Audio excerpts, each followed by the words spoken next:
untuk mewawancarai tugas mata kuliah pendidikan Pancasila. Sebelum masuk ke wawancara, saya mempersilahkan sebagai narasumber untuk memperkenalkan diri. Ya, oke. Terima kasih Saudara Ratna yang sudah memilih saya sebagai narasumber. Untuk itu, Assalamualaikum warahmatullahi wabarakatuh. Perkenalkan, nama saya Ali Mansur Monesa, asal Provinsi Maluku Kota Ambon, mahasiswa Universitas PGRI Yogyakarta, jurusan Pendidikan Bahasa dan Sastra Indonesia, Fakultas FKIP. Untuk itu saya kembalikan kepada Saudara Ratna untuk kemudian lanjut pada sesi wawancara. Oke, kita masuk ke sesi wawancara. Pertanyaan yang pertama, jelaskan Pancasila sebagai bahasa. Secara bahasa. Ya, oke. Pancasila secara bahasa. Pertama, ada beberapa pembagian secara bahasa ya. Pancasila secara bahasa terbagi atas dua kata, yaitu secara etimologi atau secara arti kata dan secara terminologi atau secara definisi. Pancasila secara etimologi atau secara arti kata terbagi atas dua kata. Pancasila berasal dari kitab Sutta Soma dengan jenis bahasa Sanskerta. Pertama, panca yang artinya kekuatan dan sila atau sendi. Maka sudah pasti bahwa di dalam Pancasila adalah 5 kekuatan atau 5 sendi yang tertera dalam poin-poin Pancasila, sehingga kita kenal bahwasanya Pancasila memiliki 5 sila. Nah, secara definisi Pancasila dari berbagai literatur yang kemudian sudah kita pelajari dari sekolah dasar, menengah pertama, menengah atas sampai ke jenjang perguruan tinggi, bahwasanya yang kita ketahui bahwasanya Pancasila sebagai dasar negara, Pancasila sebagai satu dasar filosofi untuk kemudian setiap negara atau masyarakat negara kesatuan Republik Indonesia dalam tatanan hidupnya harus sesuai dengan poin-poin dalam Pancasila itu sendiri. Ya, kira-kira seperti itu. Saya kembalikan ke Saudara Ratna. Oke, kita lanjut ke sesi pertanyaan yang kedua. Apa Pancasila menurut Anda? Pancasila menurut saya, maka sudah pasti sebagai generasi, sebagai mahasiswa, bahkan sebagai manusia, kita menganalisa atau menjawab sesuatu, kebenaran sesuatu harus ada sumber-sumber ya. Secara epistemologinya seperti itu. Ada sumber yang kemudian menjadi satu pengetahuan baru yang dapat dibuktikan secara ilmiah. Dari berbagai literatur pula yang kemudian sudah saya pelajari selama ini, bahwasanya Pancasila menurut saya adalah Pancasila salah satu dasar pandangan filosofi terkait dengan tujuan daripada Negara Kesatuan Republik Indonesia. Karena sila-sila dalam Pancasila adalah kekuatan terbesar untuk kemudian merangkul berbagai macam kultur yang ada di Indonesia. Saya kembalikan kepada Saudara Ratna untuk pertanyaan selanjutnya. Oke, pertanyaan selanjutnya juga, sebutkan urutan sila-sila dalam Pancasila.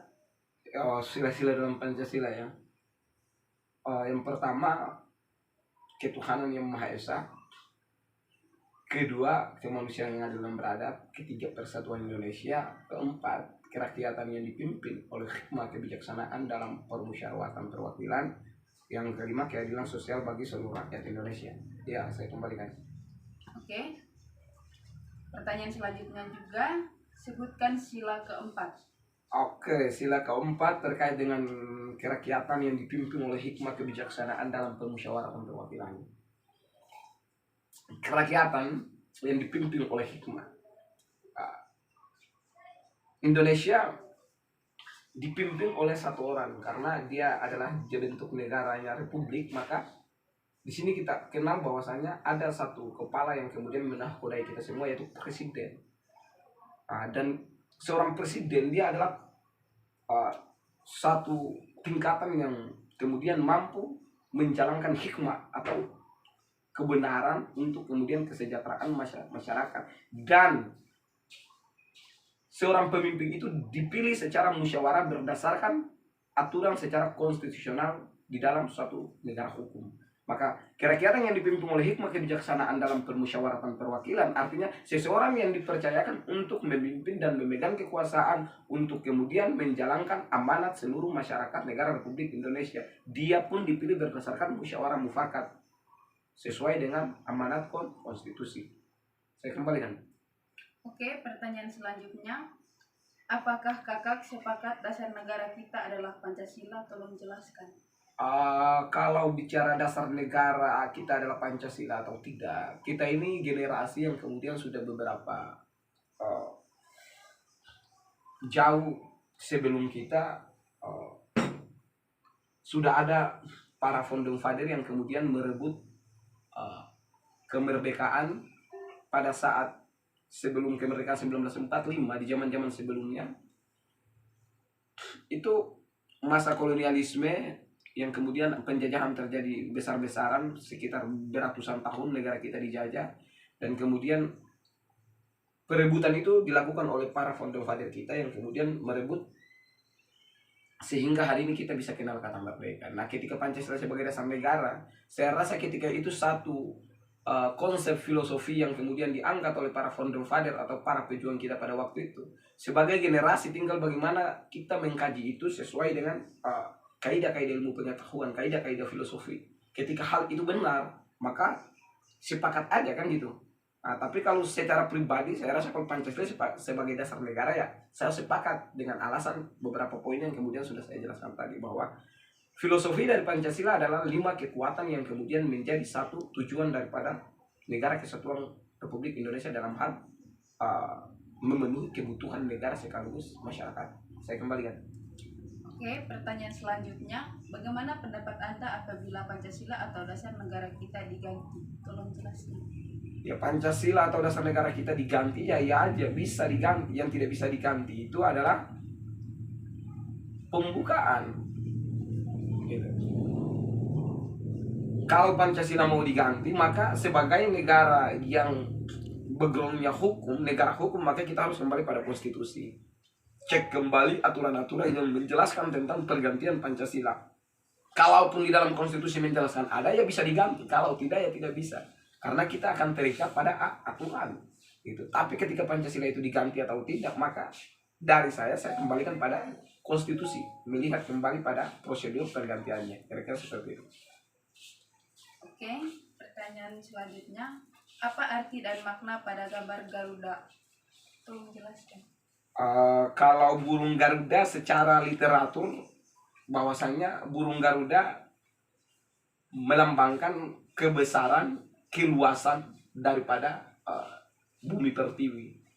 Kemudian kenapa burung Garuda itu berwarna emas? Karena memang melambangkan bahwasanya negara kesatuan Republik Indonesia memiliki sumber daya alam yang begitu besar, memiliki sumber daya alam yang begitu banyak, emas, perak dan lain-lain, tambang dan lain-lain. Burung Garuda juga pada tubuh bentuk burung Garuda dari beberapa sisiknya berjumlahkan sesuai dengan angka yang ada pada tahun kemerdekaan negara kesatuan Republik Indonesia, di mana ada sisik yang berjumlahkan bagian dada, sayap dan bagian ekornya, bahwasanya 1945 kemerdekaan Republik Indonesia itu ada pada jumlah sisik burung Garuda. Dan kemudian kepala burung Garuda yang kemudian tidak balik ke kanan tapi balik ke kiri, balik ke kanannya, burung Garuda kepalanya tidak balik ke kiri, karena memang secara filosofi bahwasanya arah kepala burung Garuda menunjukkan suatu kebenaran, bahwasanya arahnya itu seperti ini. Ini adalah filosofinya, adalah bentuk daripada kebenaran. Tapi ketika mempertanyakan tentang kebenaran burung Garuda, maka secara universal atau secara definisi kita batasi pada kebesaran, kemudian kekayaan bumi pertiwi. Saya kembalikan. Oke, pertanyaan selanjutnya. Bagaimana contoh konkret penerapan Pancasila pada zaman sekarang ini? Tolong jelaskan. Contoh konkret penerapan Pancasila pada zaman ini, saya rasa setiap periode atau setiap rejim itu dia punya cita-cita tersendiri untuk kemudian mencerdaskan, mensejahterakan kehidupan bangsa itu. Nah, cuman itulah bagian daripada proses. Kalau penerapannya saya rasa belum 100%, tapi hari ini dalam upaya untuk kemudian mencoba untuk menjalankan amanat Pancasila itu sendiri. Karena berbicara tentang penerapan itu adalah kita bicara tentang sesuatu proses yang dimana kita harus lakukan secara perlahan-lahan. Tapi kalau untuk penerapan Pancasila sampai saat ini secara pribadi ya belum 100%. Dari segi pendidikan, dari segi ekonomi dan segi lain saya rasa belum selesai, masih ya di bawah 100%, masih lah, belum sampai 100%, masih di bawah. Ya saya rasa seperti itu. Saya kembalikan kepada saudara. Oke, terima kasih atas waktu dan kesempatan dari kakak mengenai membuat tugas wawancara ini tadi. Saya sebagai